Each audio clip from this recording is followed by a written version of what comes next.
بسم الله الرحمن الرحيم. السلام عليكم.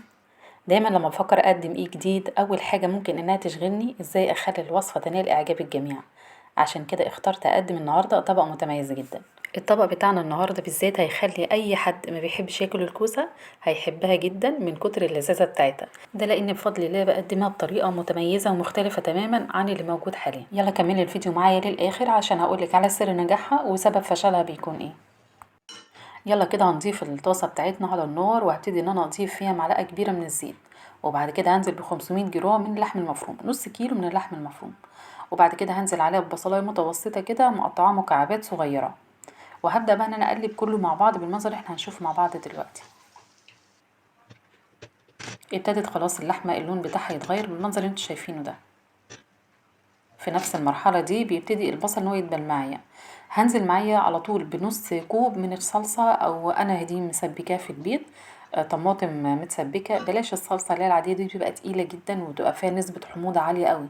فمش بفضلها بصراحة ومش بجيبها في الاكل اصلا. فانا بستخدم على طول الطماطم اللي هي العادية، بعملها في البيت بعصرها واصفيها واسبكها بالمنظر اللي انتوا شايفينه ده. يلا بقى ناخد الكوسة بتاعتنا. الكوسة ديت كيلو من الكوسة. الحجم بتاعها متوسط او صغير بالمنظر اللي انتوا شايفينه ده. عايزه بس اقول لكم معلومه كده في الاول، ويا ريت تاخدوا بالكم منها يا جماعه علشان الموضوع ده بقى منتشر كتير جدا. ناس كتير قوي بتجيب الكوسه وبتسيب القشره بتاعتها، الغلاف الخارجي بتاعها. طبعا هي الكوسه انا عارفه ان هي ملهاش قشره ولا اي حاجه، بس بيبقى ليها طبقه خفيفه جدا من بره، دي كلها بتبقى مليانه اتربه ناعمه جدا ما بنشوفهاش بعينينا، بس انت بتحسيها بايديكي. ومهما غسلت فيها ونقعتيها في الميه والخل برضو ما بتطلعش. والجزء اللي من تحت ده بالذات بيبقى فيه كميه كبيره جدا من الاتربه. فاحنا نعمل ايه عشان ننضف الكوسه بتاعتنا ونتخلص بقى من الاخطار بتاعتها؟ لان عارفين ان الكوسه دي لما بيبقى فيها الاتربه دي بتتراكم على الكلى وبتعمل حصاوي وحاجات احنا في غنى عنها بصراحه. بصوا انا بعملها كده حاجه بسيطه قوي، القشره بتاعتها خفيفه جدا من فوق، زي ناس زمان ما كانت بتعملها بالطريقه دي. خلاص خلصتها وقشرتها كلها، وهبتدي بقى ان انا اشطفها بالميه. وقطعت طبعا الجزء اللي هو من تحت واللي من فوق. وهوريكم بقى نقطعها ازاي. في كتير اول ما بيجوا يعملوا صينيه الكوسه دي لازم بيقطعوها حلقات. انا بحب ان انا اعملها بالطول بالشكل ده. وبصوا السمك بتاعها يكون السمك ده بالمنظر اللي انتوا شايفينه ده. دي بتبقى افضل بكتير جدا في الصينيه بتاعتنا، وبتديها كمان تحس كده بطعم الكوسه فيها، يعني بيبقى شكلها جميل قوي، بتبقى الصينيه كمان متماسكه. فانا بحب اعملها بالطريقه دي جدا. هبتدي بقى ان انا اخلص الكوسه كلها واقطعها كلها بالطول زي ما انتم ما شايفين كده.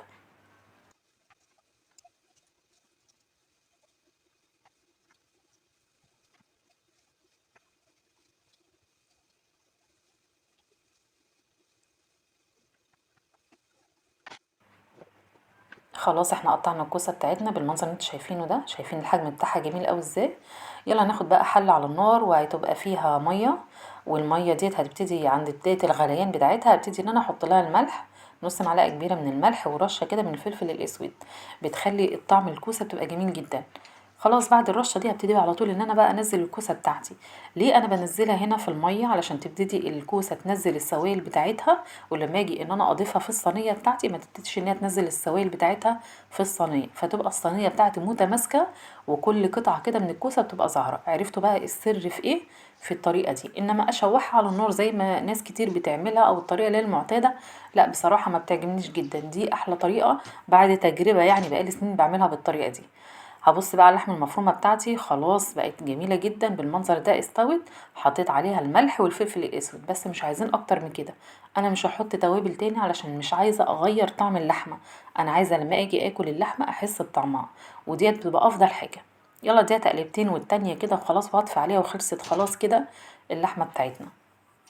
وهجيب كده حلة صغيرة على النار.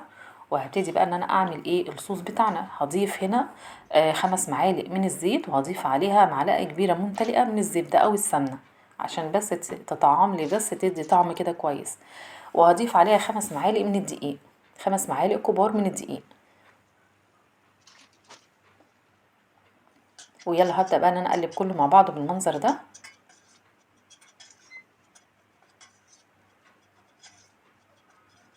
اهم حاجه تبقى ايديا فيها كده على طول، اقلب فيها باستمرار ما اسيبهاش خالص عشان الدقيق ما يتحرقش معايا. وبعد كده هنزل بكوبايه من الحليب بتاعنا.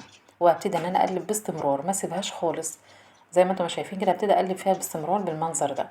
واول ما تبتدي تتشرب عندي السوائل بتاعتها، بصوا الحجم بتاع الدقيق خلاص كتر معايا، هنزل بقى بنص كوبايه كده من الحليب. طبعا انا بقلبها تقليبه والتانية، وبعد كده هنقلها القطعه دي بس قطعت معايا شويه. بعد كده ببتدي ان انا ازود الصوص بتاعي بالحليب. المهم انا عايزه اوريكم دلوقتي الكوسه بتاعتنا درجه التسويه بتاعتها عامله ازاي. انا عايزاها تبقى يدوبك 60% بس سوا، مش اكتر من كده. يعني لا هي مهريه ولا هي تبقى مستويه بزياده ولا هي تبقى ناشفه، انا عايزاها تبقى يدوبك بس درجه السوا، هي دي اللي احنا عايزينها. تعرفوها ازاي؟ ان انت تخلي الكوسه بتاعتها اللون بتاعها يتغير بس مش اكتر. طبعا الاول بيبقى لونها فاتح، اول ما توصل للون الاخضر اللي هو الزاهي قوي ده، خلاص كده استوت. هبتدي ان انا اصفيها من الميه اهم حاجه، واطلعها على طبق كده وافردها عشان تبتدي تبرد معايا. جبت بقى الصينيه اللي هي الباريكس بتاعتي، وابتديت احط عليها معلقه كده من البشاميل وافردها طبقه خفيفه جدا. بصوا ده صوص البشاميل اللي احنا عملناه، انا ابتديت ان انا اخففه بالحليب لحد ما اوصل للمرحله دي. يلا بقى نرص شرايح الكوسه بتاعتنا، بصوا متماسكه ازاي وجميله. زي ما قلت لكم مش عايزينها لا تبقى ناشفه ولا تبقى مهريه، تبقى بالطريقه اللي انتوا شايفينها دي. انا خلصت الطبقه الاولانيه، ودايما بحب ان انا ارش رشه خفيفه كده، يعني معلقه بسيطه كده من البشاميل، صوص البشاميل بيعمل لي زي عمليه ربط بين كل صف والتاني. ابتدي بقى ان انا اعمل الصف اللي هو التاني من الكوسه برضو بالمنظر اللي انتوا شايفينه ده. بنرصها مش بنحط كده على بعضه، نرص كله عشان تطلع الشكل بتاعها متناسق وشكلها حلو. هاخد برضو معلقة كده على اللحم المفروم، بتديها طعم كريمي، يعني بتخليها غير ان هي تبقى متماسكة، بيبقى الطعم بتاعها كريمي جدا. وهنزل كده واسويها كده على طول على الكوسة بتاعتنا، وهفردها بظهر المعلقة. اهم حاجة اتأكد ان اللحم المفروم او اللحم المعصج بتاعي وصل لكل الاماكن كلها من الصينية بتاعتنا، يعني غطت الجزء بتاع الكوسة كلها.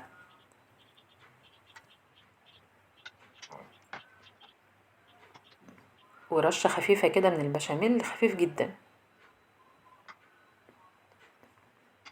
عشان تعمل برضو عملية ربط بين الجزء اللي هو يطلع فوقيها بعد كده.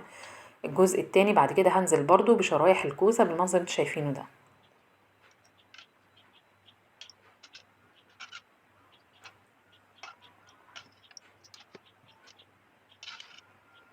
طريقة تقطيع الكوسة، الطريقة دي ممتازة جدا جدا، بتخليها تبقى ناجحة معاكي وحلوة قوي. ده غير ان هي الرصة بتاعتها بتطلع قطعة كده شكلها ممتاز وجميلة. الصينية بقى لو انتي الكوسة مشوحاها بس، او حطاها نية مش بدون اي سوى، هتبتدي الكوسة ان هي تنزل المية بتاعتها في الصينية وتبقى شكلها مش لطيف ابدا، تبقى كلها سوائل كده، ما تبقاش حلوة ابدا. يلا هنزل بقى عليها بصوص البشاميل بتاعنا من فوق، وابتدي ان انا اغطي السطح كله بالكامل. بصوا الصوص جميل جدا، مفيش فيه اي تكتلات ولا اي حاجه، لان تكتلات البشاميل بتغير بقى الطعم وبتخليها تبقى مش كويسه ابدا. فلازم الصوص بتاعنا يبقى وسطي كده خفيف شويه علشان يبقى الطعم بتاعها يبقى كريمي وحلوه. هدخلها بقى الفرن 200 درجه، الرف الوسط بالمنظر اللي انتوا شايفينه ده. بص بقى بتبتدي ان هي تبقبق معايا كده، والوش بتاعها السطح بتاعها من فوق ابتدى ان هو يحمر، بقى اداني المنظر الجميل اللي انتوا شايفينه ده. شايفين؟ ما شاء الله طلعت جميله جدا. هبتدي بقى ان انا اقطعها، هبتدي ان انا افتح الجوانب بتاعتها الاول عشان افصلها من الصينيه.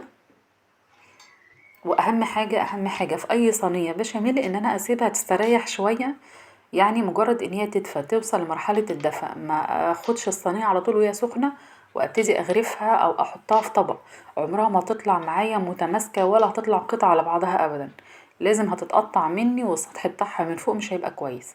فلو انت عندك اي عزومه ولا اي حاجه، او انت حابه تعملي اكله زي كده، سواء كانت مكرونه بشاميل او كوسه بالبشاميل، زي ما انتم ما شايفين كده، لازم نسيبها تستريح.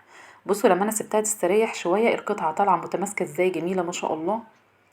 وعايزه اقول لكم انا من عشاق اكل الكوسه بالبشاميل دي، بعشقها جدا بحبها قوي. انا غرفتها كده في طبق بتاعنا وبجرنشها كده بحاجه بسيطه، وده الشكل بتاعها. انا حبيت ان انا اقرب لكم الكاميرا شويه عشان تشوف شكلها كمان من على الجنب عامل ازاي. ما شاء الله حلوة قوي، ومن الاصناف اللي هي بتبقى جميلة جدا في العزومات كمان، سواء رمضان اي وقت تاني، لا جميلة وشهية جدا. اتمنى ان يكون الفيديو النهاردة عجبكم، ما تنسيش بلايك وكومنت، ولو اول مرة تشوفي القناة تشتركي في القناة، فعلي الجرس على الكل عشان يوصلك كل جديد ان شاء الله. شكرا.